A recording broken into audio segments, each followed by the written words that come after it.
Hello, welcome back everyone to the third episode of the Minecrab series.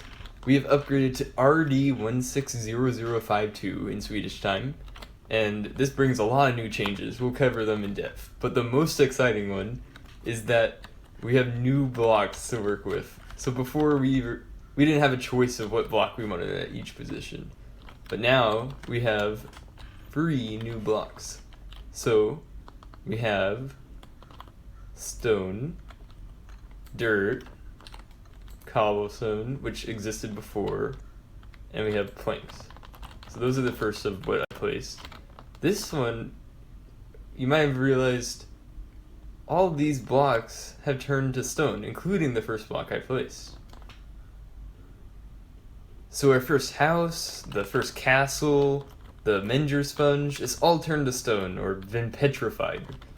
And the reason behind this is that before, everything was either filled or not filled, 1 or 0. And when we converted it, now each one has different IDs for the blocks. The ID for stone, if you played before 1.13, or especially if you've been playing Minecraft since 1.7, you might know is 1. So, all the 1 IDs have been converted to stone. So, because there was only 2 blocks before this version, when Notch added 3 new blocks, he more than doubled the number of blocks. He multiplied it by 2.5. This is the greatest increase multiplicatively in Minecraft history of the number of blocks. But it only added 3 new blocks.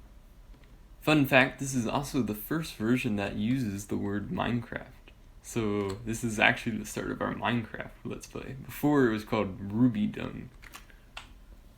The next changes have to do with the Steve farm that we made last episode. So unfortunately, one version later, this is already completely useless. And there's 2 reasons for that. First, they changed it so that when the world generates, 10 Steves spawn instead of 100 like they used to.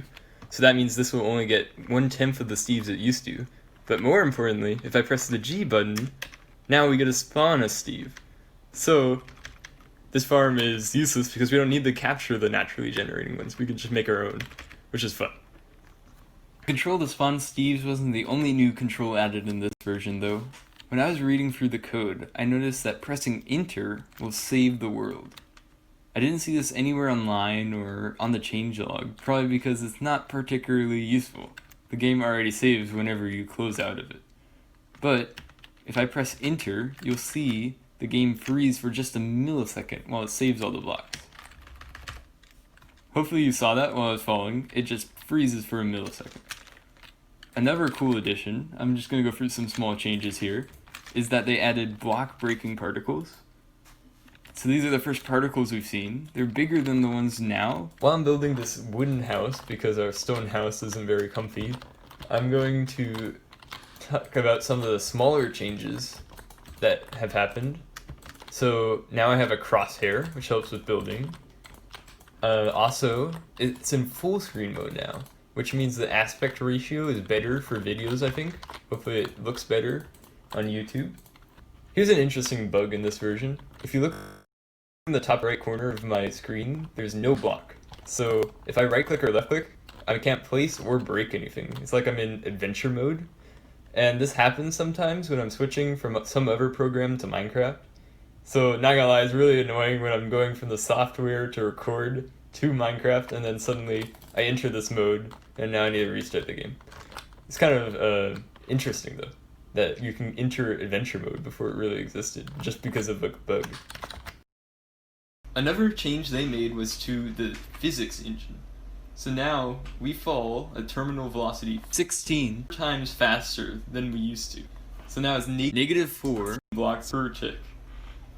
Now you may remember in episode 1 we did the challenge where we saw how far we could fall. We got 2 million blocks down by taking 5 days. Well now I'm going to turn on this timer and we're going to see how far we can go with this. I'm going to leave my computer once again and we'll see how far I can go down. Day 1. Day 2. Day 3. Day 4. Day 5. Day 6. Day 7. Day 8. Day 9. Day 10. Day 11. Day 12. Day 13. Wow, 2 weeks later. Actually, closer to 15 days now. And we were following that entire time. Now, I have just logged in, and I'm actually on the top of our world right now, which was not planned. I do not know I'm here. I will have to look into the code, see if I can figure out why. But after that long, we fell a grand total, are you ready? Of 100 million blocks, which is over 50 times better than we did last time. So that is incredible. That is, as far as I can tell, I searched online, the world record for the lowest position in Minecraft. Alright, I brought up a Desmos graph. This shows the difference between the distance below our world in millions of blocks and the hours we've been falling in our world. So as the hours go up, we're falling more and more distance. So our goal was to get to 100 million blocks, which would have taken 354 hours, which is around when I started recording and I was on the surface. So we didn't actually get there. The last time I was recording was at 314 hours and 15 minutes, which actually puts us at 88.7 million blocks. But I saw it at 336 hours, which is 14 days, and that would put us at 94.8 million. So that is still an incredible distance, even though we didn't actually get to the 100 million goal. That is it for this episode. I hope you enjoyed. It was another short one, but a lot of work went into it, so I hope you liked it. If you want to keep up with the series, please consider subscribing. And that is it. Bye!